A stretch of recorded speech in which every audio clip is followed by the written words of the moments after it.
Bonjour à tous. On va continuer aujourd'hui le premier TP.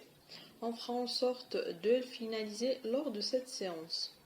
Avant ça, je vais essayer de récapituler rapidement ce qu'on a vu jusqu'à présent. Donc pour ça, il faudrait ouvrir votre TP. Vous avez sauvegardé la séance précédente, donc il suffit d'y aller dans File, Open. Il va vous diriger vers l'emplacement où vous avez sauvegardé votre TP et vous allez l'ouvrir. Donc pour moi, c'est déjà fait. Donc on avait vu comment créer un réseau sous packet tracer. Nous avons créé un réseau intranet composé de 3 postes clients et d'un serveur, qui est un serveur web ou serveur HTTP. Les postes clients sont reliés au serveur web via le switch. Nous avons également vu comment configurer chacun des équipements en leur attribuant des adresses IP. Et puis on avait activé le serveur en mode web en activant le service HTTP à son niveau. Par la suite, nous avons testé le fonctionnement du réseau, c'est-à-dire la connectivité entre les différents postes clients et le serveur. Nous avons vu deux méthodes ou deux techniques. La première, c'est via ce qu'on appelle la commande ping sur l'envie de commande du client. Et la deuxième méthode, c'est en passant par l'outil add Simple PDU ou unité de données, qui est l'outil offert par Packet Tracer. Donc, on va voir aujourd'hui deux autres méthodes pour tester le bon fonctionnement du réseau. Donc, la première méthode, c'est en utilisant l'adresse IP. Autrement dit, on va essayer de se connecter d'un poste client au serveur via l'adresse IP. Donc, sur le serveur web, si on va aller dans HTTP, on va voir qu'il possède 3 pages web. La première, c'est index.html. La deuxième, c'est helloworld.html. Et la troisième page est image.html. Donc ce qu'on va faire, c'est qu'on va essayer d'accéder à ces pages web là à partir d'un des clients. Donc ce qu'on va faire, je vais choisir par exemple le client 1. Je vais aller dans desktop et puis web browser ou navigateur web. Ce que je vais faire, c'est au niveau de l'espace d'adresse, je vais essayer de saisir l'adresse IP du serveur. Donc, ça serait 192.168.1.10 pour notre cas. Et puis, on va cliquer sur Go. Regardez bien, vous avez bien une réponse depuis le serveur web, c'est-à-dire il y a une page qui s'affiche. Celle-là est par défaut celle de index.html.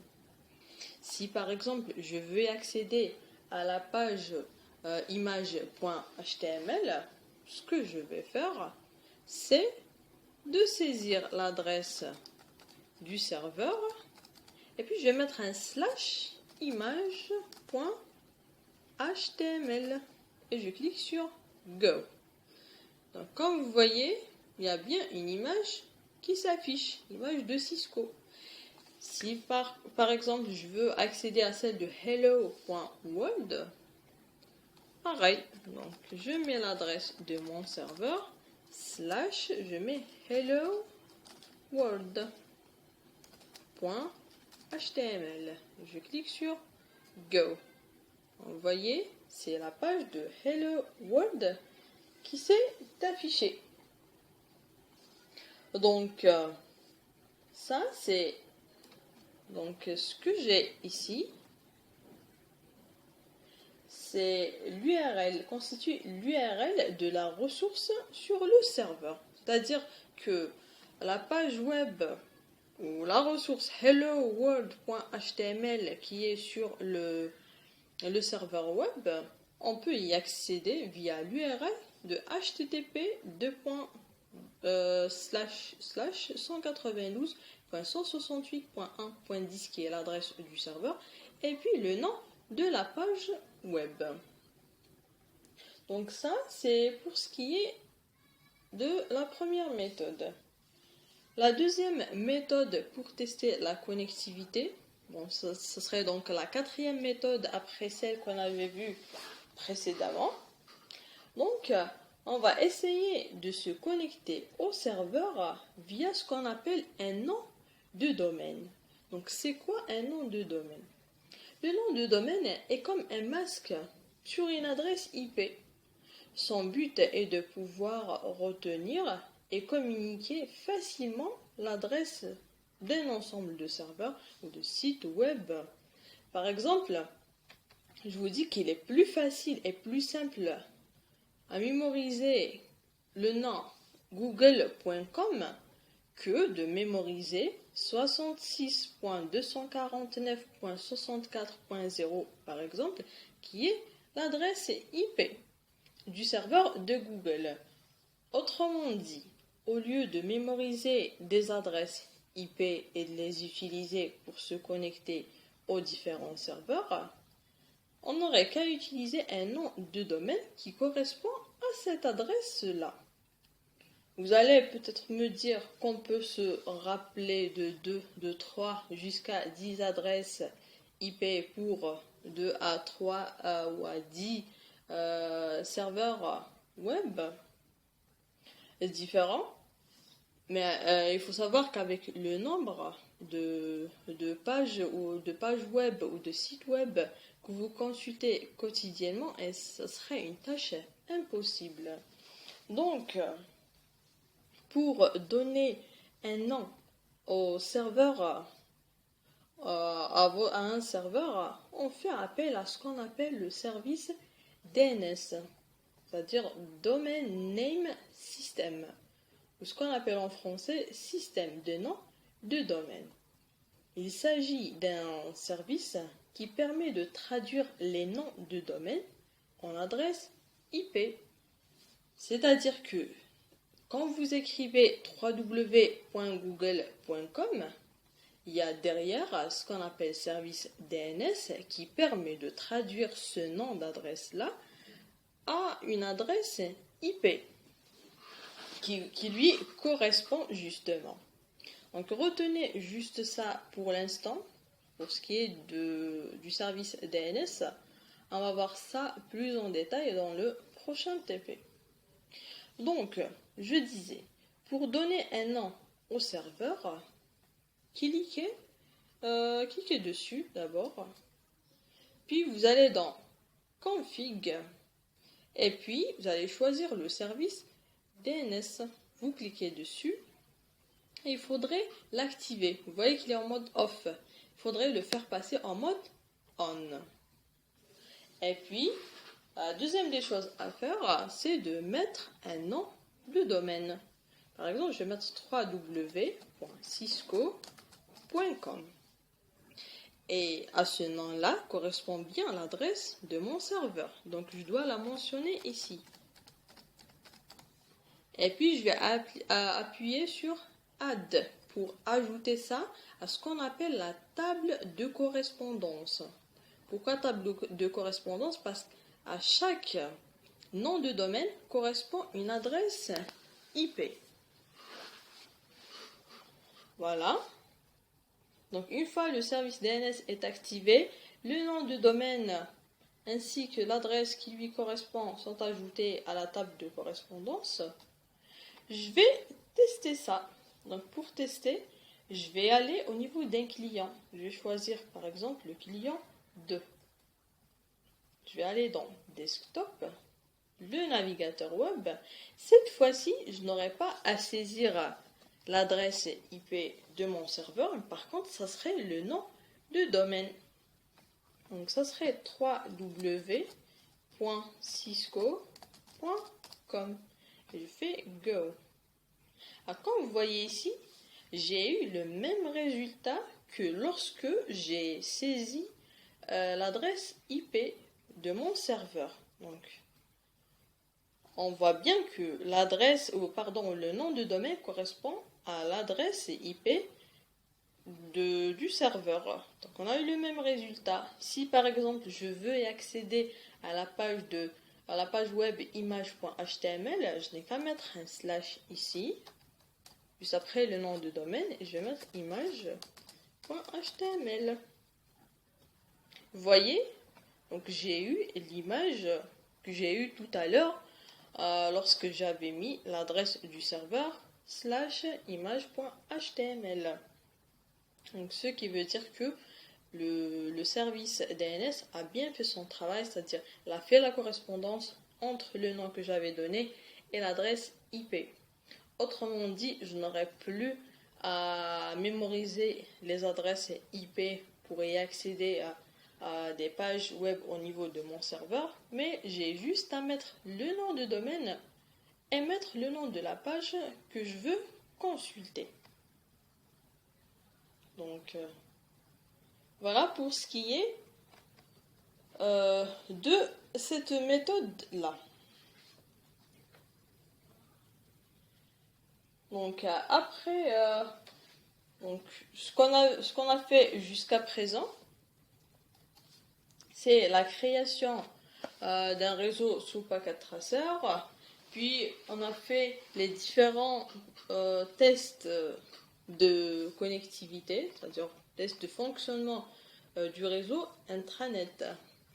Après ça, on va passer à la dernière tâche du TP, qui est l'observation du trafic sur ce réseau-là. C'est-à-dire que tout ce qu'on vient de faire là, réellement, il se passe des choses derrière.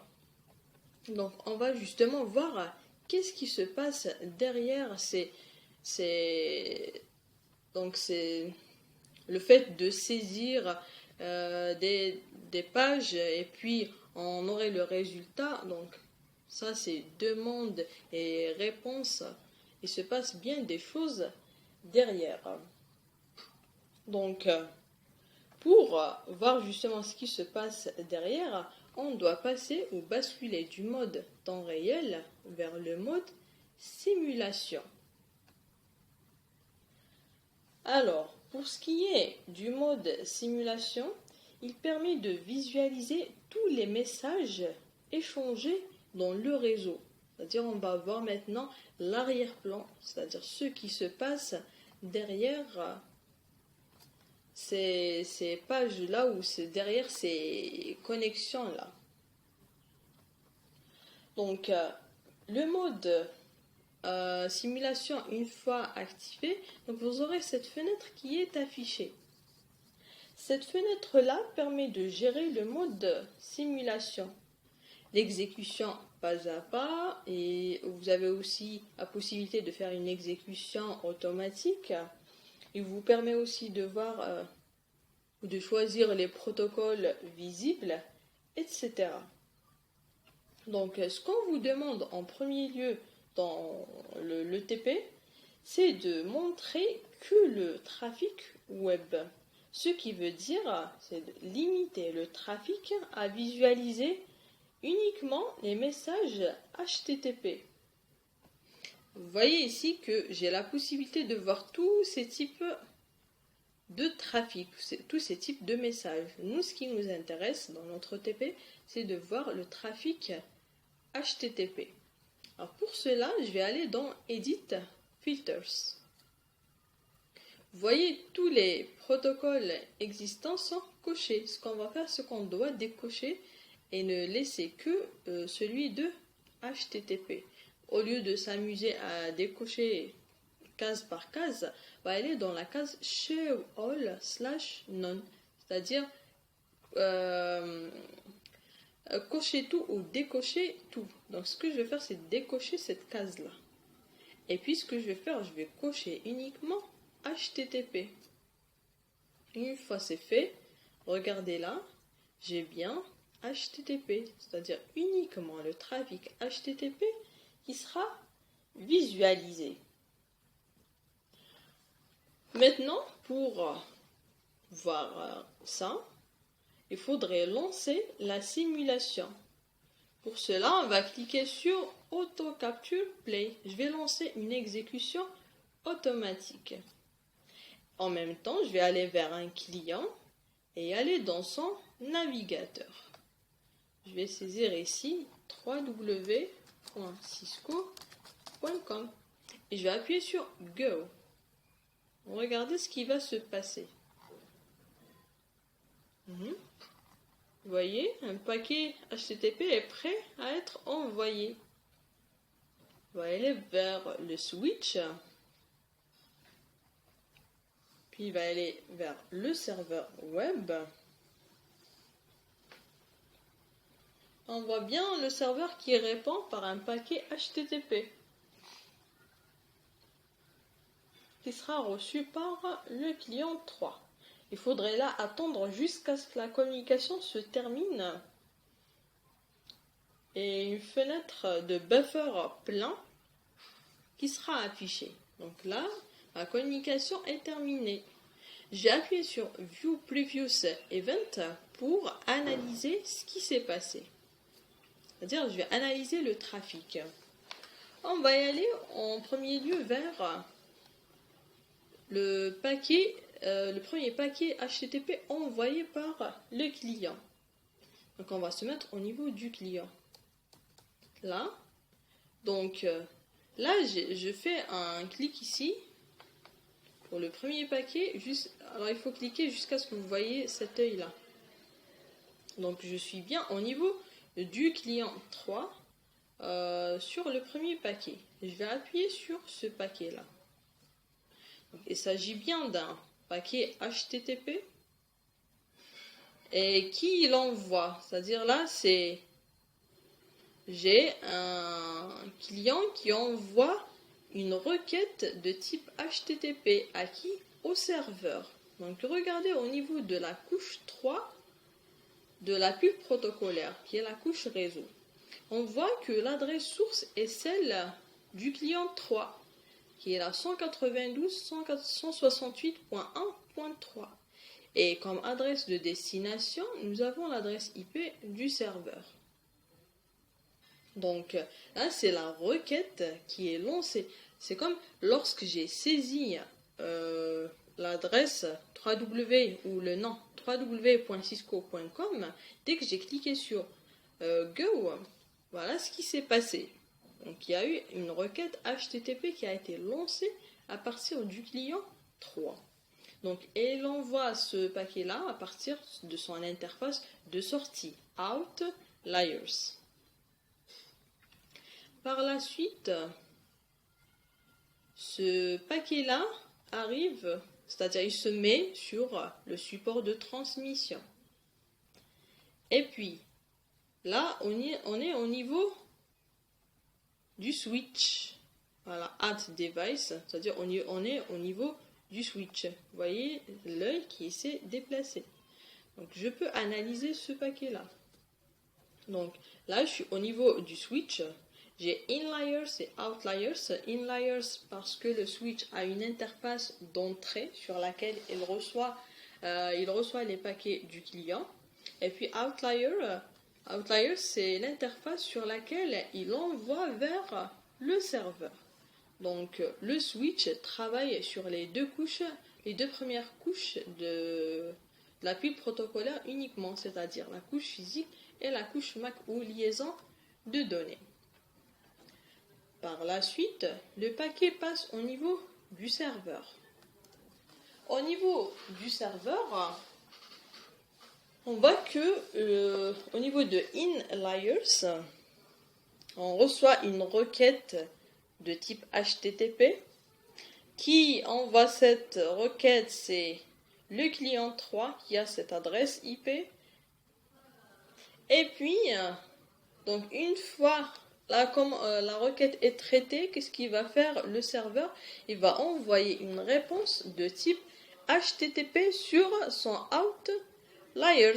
Donc il va mettre son adresse IP comme adresse source et l'adresse du client comme adresse de destination. Donc par la suite, donc la réponse est envoyée au client en passant par le switch. Donc vous voyez, au niveau de in-layers du client, c'est-à-dire via son interface d'entrée, il reçoit la réponse HTTP depuis le serveur. Et aussi, la page demandée serait affichée sur le navigateur. Regardez, donc qu'est-ce que j'ai au niveau de mon navigateur? J'ai bien la page de réponse. Donc ça, c'est pour ce qui est de HTTP. Alors, je vais essayer de reproduire ça en pas à pas et vous allez suivre en même temps ce qui se passe sur le navigateur. Donc pour cela, je vais mettre un Reset Simulation pour réinitialiser ma simulation. Et puis, je vais cliquer sur Capture Forward. Je vais aller au niveau d'un client.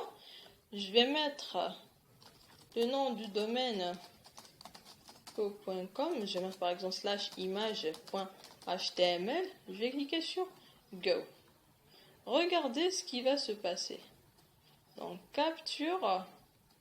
Dès que j'ai mis donc Go, j'ai capturé, j'ai vu que la requête est prête. Elle est envoyée donc au serveur en passant par le switch. Donc pour l'instant, vous voyez, j'ai rien au niveau de mon browser ou mon navigateur. Puis je vais mettre capture. La requête est envoyée au serveur. Pareil, ici, j'ai rien au niveau de mon navigateur. Puis je vais mettre capture. Voilà, le serveur répond par un paquet HTTP qui passe par le switch pour y arriver vers le client 2. Regardez ce que j'ai. Donc j'ai bien une réponse au niveau de mon navigateur. Donc voilà. Donc ça c'est une simulation pas à pas. Contrairement à celle automatique qui se fait toute seule, là avec pas à pas, c'est à moi de cliquer à chaque fois au niveau de capture pour voir les messages un à un. Et vous voyez bien que lorsque j'ai cliqué la dernière fois sur capture, il y a eu une réponse au niveau de mon navigateur. Donc ça, c'est pour ce qui est... Donc là, c'est pour terminer la simulation. Donc ça, c'est pour ce qui est des paquets HTTP. Il serait aussi intéressant de voir les paquets DNS en plus de HTTP. Parce que ce qu'on avait dit, on a dit que le DNS arrive à faire cette correspondance entre le nom de domaine et l'adresse IP.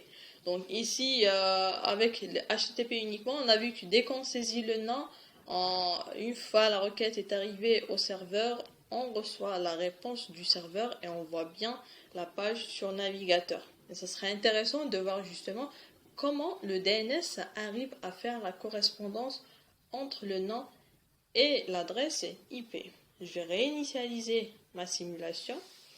Donc, au lieu d'avoir uniquement HTTP, je vais aussi cocher la case qui correspond au DNS.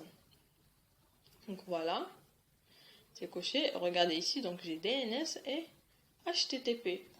Je vais refaire ce que j'ai fait tout à l'heure. Je vais aller au niveau d'un client. Je vais choisir son navigateur. Je vais mettre cisco.com. Avant ça, je vais appuyer sur capture.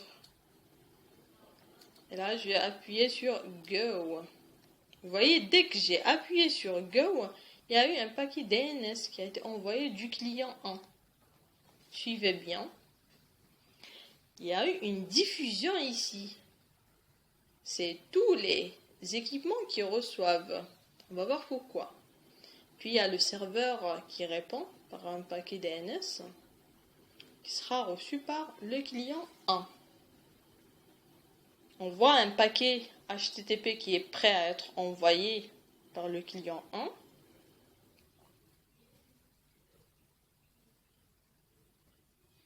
Donc il passe par le switch pour qu'il soit envoyé au serveur web. Une fois le serveur reçoit, il envoie une réponse de type HTTP. Vers qui? Vers le client 1. On attend que la communication se termine.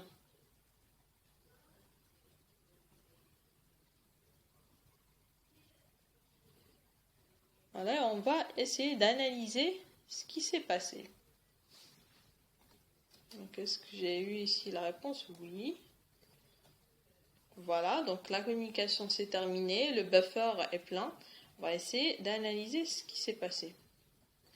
Je vais aller vers le premier paquet DNS qui a été envoyé par le client 1. Qu'est-ce qu'il y a dedans? Alors, sur l'interface de sortie du client, parce que c'est lui qui envoie, on voit qu'il y a un paquet de type DNS. C'est une requête DNS. Envoyée par qui? Envoyée par le client 1. À qui? On voit que c'est une diffusion qui s'est passée. Alors pourquoi vous allez me dire pourquoi le client n'a pas envoyé directement au serveur qui a pour adresse 192.168.1.10 puisque c'est à son niveau qu'il y a que le service DNS est activé.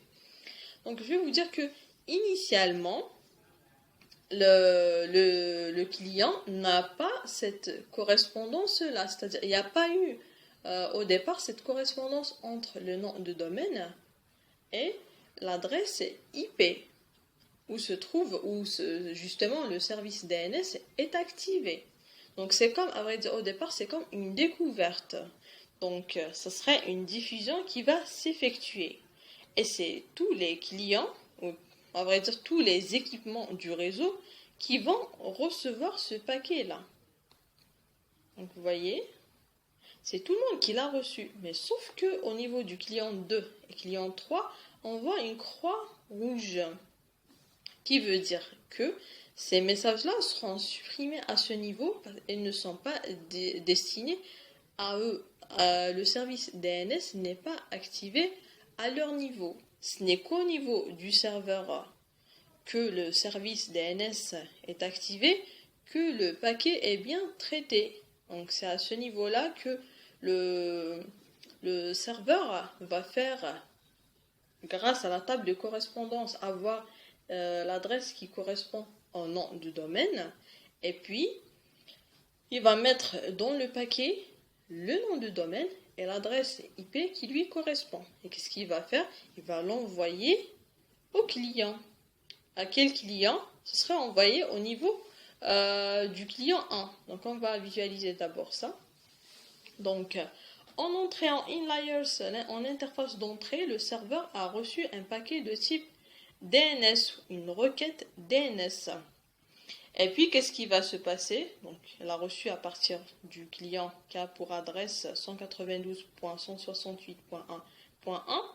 Et puis qu'est-ce qu'il va faire? Il va essayer de faire cette correspondance entre le nom de domaine et l'adresse IP. Donc elle a bien trouvé ça au niveau de sa table de correspondance. S'il n'avait pas trouvé ça, donc il va générer une erreur. Donc comme au niveau de sa table, le nom de domaine de cisco.com elle a trouvé sa correspondance en adresse IP. Donc il va préparer un paquet de réponses de type DNS. Il va l'envoyer à qui? Il va l'envoyer au client 1. Donc ce paquet est envoyé, passe par le switch et puis sera envoyé au niveau du client. Voilà, donc on voit bien que le client a reçu une réponse DNS. Donc il vous dit que dans cette réponse-là DNS, l'adresse IP qui correspondant au nom du domaine est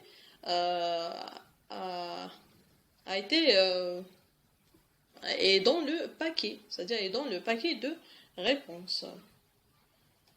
Et puis, une fois ça s'est effectué, un paquet de type HTTP est prêt à être envoyé. Et puis, qu'est-ce qu'il y a dans l'adresse de destination? et à l'adresse du serveur.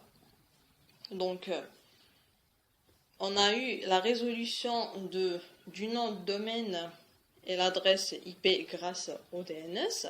Et puis, comme l'adresse qui correspond au nom, je l'ai bien à mon niveau, elle sera mise dans les prochaines transmissions.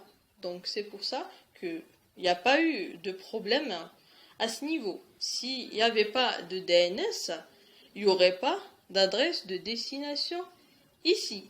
Et qui veut dire qu'il n'y a pas eu de correspondance entre le nom de domaine et l'adresse. C'est-à-dire le nom qu'on avait saisi, il va nous dire qu'il n'y a pas une adresse qui correspond à ce nom, parce qu'il n'y a pas eu de service DNS. Par contre là, comme on est passé par le service DNS, le nom, on a eu son adresse correspondante, et à partir de là, les prochaines communications, cette adresse-là est bien connue.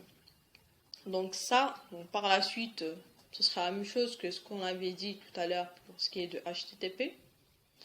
Donc tout ça, c'est tout ce qui concerne le HTTP et aussi le DNS. Dans les prochaines séances, on va voir d'autres exemples de protocoles. Donc, essayez de reproduire ça vous-même pour bien assimiler les choses. Si vous avez des questions, vous pouvez toujours m'écrire. Je vous remercie pour votre attention et à la prochaine séance.